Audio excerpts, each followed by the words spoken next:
It's funny how weddings are supposed to bring families together, but mine was the start of everything falling apart. Growing up, I always knew my younger sister Claire was the golden child, beautiful, bubbly, always the center of attention at every family function. I was the quieter one, the planner, the one who helped organize birthday parties, decorated the Christmas tree perfectly, and took care of our aging grandparents while Claire chased Instagram likes and packed bags for spontaneous getaways. Still, I never complained. I thought, naively, that love and fairness would catch up to me one day, that maybe just once I'd be seen, valued, celebrated. Please subscribe to our channel and tell me in comments from where are you watching this video that hope lived in the one promise my parents had made since I was a teenager, the wedding fund. It wasn't huge, but it was enough, something they started putting away when I turned 16. My mom even joked about it, saying, "One day when our responsible girl finds someone worthy, she won't have to worry about anything." That promise sat in the background of every failed relationship I navigated, every heartbreak, every bad date. But when I met Evan, something shifted. He wasn't flashy or loud, but he was kind, honest, and he saw me, really saw me. After 2 years together, he proposed on a quiet hike, just the two of us under the trees. No cameras, no filters, just love. When I told my parents, they smiled, but something about it felt off. My mother's smile didn't quite reach her eyes. My dad mumbled something about expenses and how things are tight lately. At first, I thought they were just in shock that the quiet daughter was getting married before the glamorous one. But the truth revealed itself like a slap across the face 2 months later when I sat down with them to go over wedding plans. I had a spreadsheet printed out with venue options, budget columns, everything organized. I was nervous but excited. "So," I asked, "can we talk about the wedding fund now? I need to start locking down vendors." My mother blinked. Then she looked at my father, who shifted uncomfortably in his seat. "Oh, sweetie," she said in that saccharine tone that always meant something awful was coming. "We meant to talk to you about that." My heart dropped. My dad cleared his throat and avoided my eyes. "We had to use the money. For Claire and Zach." I stared at them, not comprehending. For what? Their eyes finally met mine. For their honeymoon. They wanted something really special and, well, Zach's family couldn't contribute as much as they hoped, and Claire was so heartbroken about it. We couldn't let her start her marriage feeling disappointed. Silence. I could actually hear the blood rushing in my ears. I thought I'd misheard. "You took my wedding fund, the one you saved for me, the one you promised, for me. You gave it to Claire? For a vacation?" "She's your sister," my mom said, as if that somehow made it better. "And you always said you wanted a simple wedding. Claire's never been to the Maldives, and it's her dream." I laughed then, a bitter, hollow sound I didn't recognize as mine. My dreams apparently didn't matter. My years of being the easy daughter, the understanding one, the one who never asked for much. That meant I could be walked over, sacrificed for someone shinier, louder. I left their house that night without saying much else. Evan, to his credit, was furious when I told him. He offered to help pay, said we'd make it work somehow. But it wasn't about the money anymore. It was about betrayal, about being robbed not just of money, but of dignity. I could have accepted it if they'd told me the truth earlier. I could have even forgiven it if they were honest. But they weren't. They planned to never tell me. If I hadn't asked, they probably would have pretended it never existed. That night, I lay awake, thinking of every moment I'd played second fiddle to Claire, every time I gave up something to make peace, every time my parents praised her for things I quietly did behind the scenes. I thought I was done being bitter, but I wasn't. And then, something inside me clicked. I didn't want revenge. I wanted a reckoning. A quiet, unforgettable reckoning. The kind that didn't involve shouting matches or dramatic confrontations, but a statement. A statement they'd remember for the rest of their lives. So I came up with a plan, not out of hate, but out of the same calculated love I'd once wasted trying to earn their approval. I would still send them a gift. Oh, I would, but it wouldn't be anything they could unwrap with a ribbon. It would be truth, carefully packaged in the one thing they couldn't ignore. And they'd never look at me or Claire the same way again. The day after I found out about the betrayal, I didn't cry. I didn't scream. I didn't even vent to friends.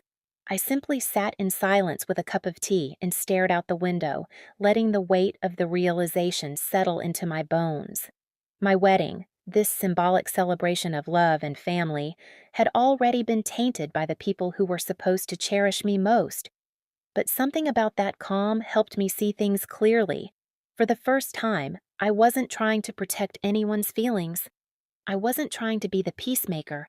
I was done with quiet obedience. And that's when the plan began. First, I called Claire. She answered cheerily, probably tanning by some pool. I didn't ask. I didn't care. "Hey," I said flatly. "Just wanted to say congratulations on the Maldives. Hope it's everything you dreamed." She paused, caught off guard. "Thanks? You're not mad, are you? Mom said you were upset about the wedding fund." I cut her off. "I'm not mad. I'm done." Click. I blocked her number immediately. Then I called the venue Evan and I had been eyeing and canceled the booking. It was a charming vineyard just outside town, romantic, rustic, everything I wanted. But it wasn't mine anymore. Not after this. Instead, I used our savings to book something else, a small, quiet courthouse ceremony. Evan supported it completely. We planned it in secret, just the two of us, his sister as our witness, and his best friend to snap photos. No white dress, no flowers, just vows and sincerity and the kind of love that doesn't need chandeliers or champagne fountains. But here's where the gift part comes in. You see, I had one last surprise planned. My parents had taken something sacred and turned it into a selfish gesture. So I decided to return the favor. But instead of stealing, I'd reveal. I sent out digital invitations for a special family celebration the following Saturday evening. I made it sound formal, important, a gathering no one would want to miss. I told them it was about the wedding, but not the one they thought. My parents came dressed to impress. Claire showed up in designer heels, freshly tanned, flaunting photos of the overwater bungalow and five-star dining. My dad wore a smug expression that made my stomach turn. My mom had that familiar, rehearsed smile, the one she wore when she needed to look good in front of people. We were in the event room of a cozy restaurant Evan's friend owned. Warm lighting, soft music, wine glasses gleaming.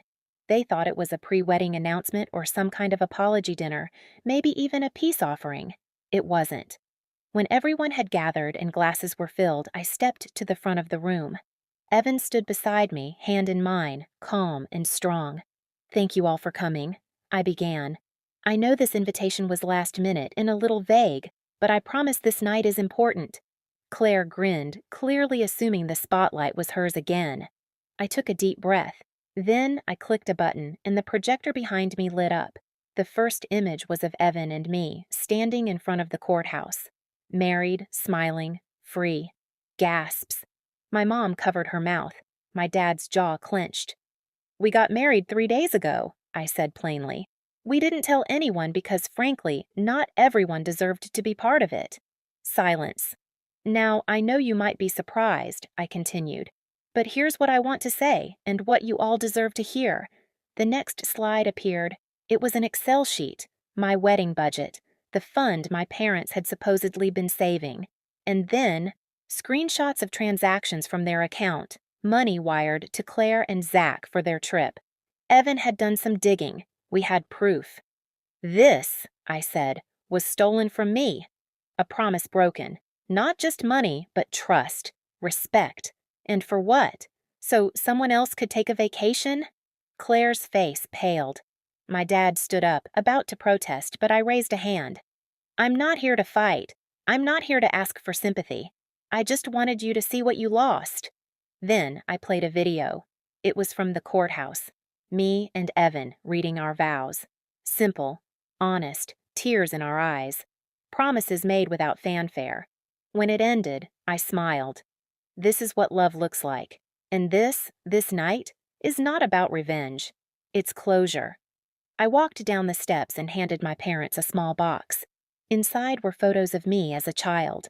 Birthday parties, dance recitals, holidays, each one with a tiny note I had written on the back. Notes like, "Thanks for always believing in me," and "I'm lucky to have you," all torn in half. I looked my mom in the eye.